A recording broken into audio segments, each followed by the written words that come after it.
Os torcedores que acompanham as notícias do futebol brasileiro passaram a ver a expressão SAF cada vez mais presente nos debates. SAF, ou Sociedade Anônima de Futebol, é a constituição de uma empresa voltada para a gestão de futebol, regida por uma lei que surgiu em 2021.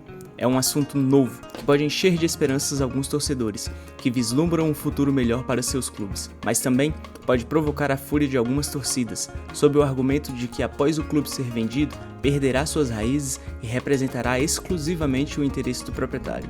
O modelo tradicional de organização dos clubes no Brasil é o formato de associação civil sem fins lucrativos, com eleições para seus presidentes e determinação dos próprios estatutos. Quando o formato de empresa passa a ser adotado, isso permite a possibilidade de haver um ou mais investidores para essa SAF.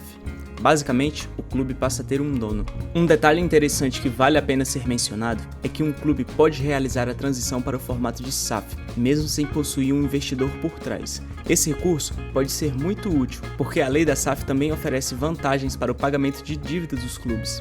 Muitas vezes, os clubes possuem uma alta arrecadação, porém devido a estarem muito endividados, precisam pagar suas dívidas, o que pode comprometer o orçamento para as competições. O modelo de sociedade anônima já existe em outros países, como a Alemanha, Espanha e Portugal. Cada país possui suas particularidades. A Alemanha, por exemplo, preserva um modelo no qual o poder de decisão permanece entre os associados do clube, a famosa regra dos 50+1, evitando que os investidores tomem rumos indesejados. A legislação brasileira é bastante flexível, fornecendo muita autonomia para os clubes negociarem. Atualmente, é permitida a venda de 100% das ações, mas a legislação fornece algumas vantagens estratégicas para os clubes que possuírem pelo menos 10% das ações. Isso inclui o poder de vetar mudanças de cidade ou modificações no escudo. Vasco, Cruzeiro e Botafogo são exemplos de clubes tradicionais com muitos torcedores que se tornaram SAF e já possuem investidores. Isso nos leva a um ponto muito interessante, o contexto de inserção da SAF no Brasil. A situação em que um clube recebe um grande investidor com o objetivo de elevar a equipe a um patamar de destaque é exceção. Os casos de Chelsea, PSG e Manchester City são diferentes do que está acontecendo no Brasil. De fato, times que têm uma história marcante no futebol brasileiro passaram por enormes crises financeiras. Botafogo e Vasco são times tradicionais que estavam frequentemente competindo na Série B. Porém, o caso mais marcante foi o do Cruzeiro. Antes de Ronaldo adquirir 90% das ações, o clube acumulava uma dívida próxima de R$1 bilhão e estava na segunda divisão. Apesar dos outros times que adotaram o modelo de SAF não enfrentarem uma situação tão dramática quanto a do Cruzeiro, existem algumas semelhanças. Todos são clubes gigantes, com dívidas enormes e restrições orçamentárias que limitavam os investimentos em um projeto esportivo competitivo. É verdade que esses problemas ocorreram no modelo tradicional de organização de um clube, onde muitas vezes os presidentes priorizam a reeleição em vez do bem-estar da equipe no longo prazo. Mas o sucesso de Botafogo e Cruzeiro após a adoção da SAF não significa que as associações sem fins lucrativos estejam ultrapassadas. No Brasil, existem times que não são empresas e não arrecadam tanto quanto Flamengo, Corinthians ou Palmeiras,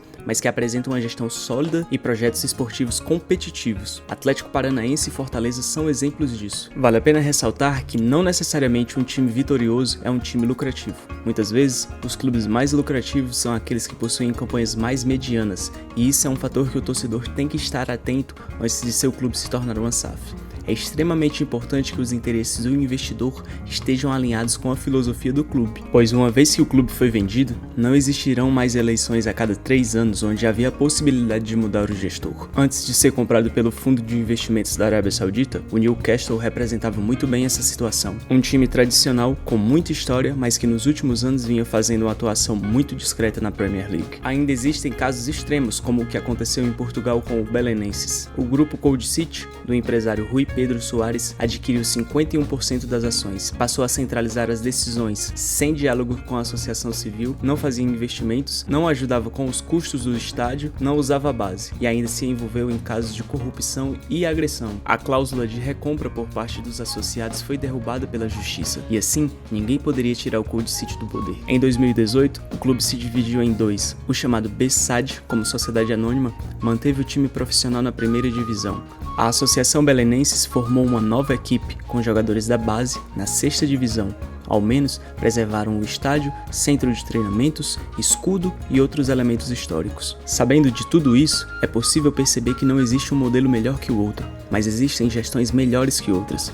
sendo possível alcançar resultados bons e ruins nos dois formatos. A SAF está se popularizando por fornecer facilidades para o pagamento de dívidas dos clubes e permitir que o dinheiro do investidor seja direcionado para o projeto esportivo, ao invés de ser usado para pagar dívidas de gestões anteriores. E aí, você concordaria que seu time se tornasse uma SAF?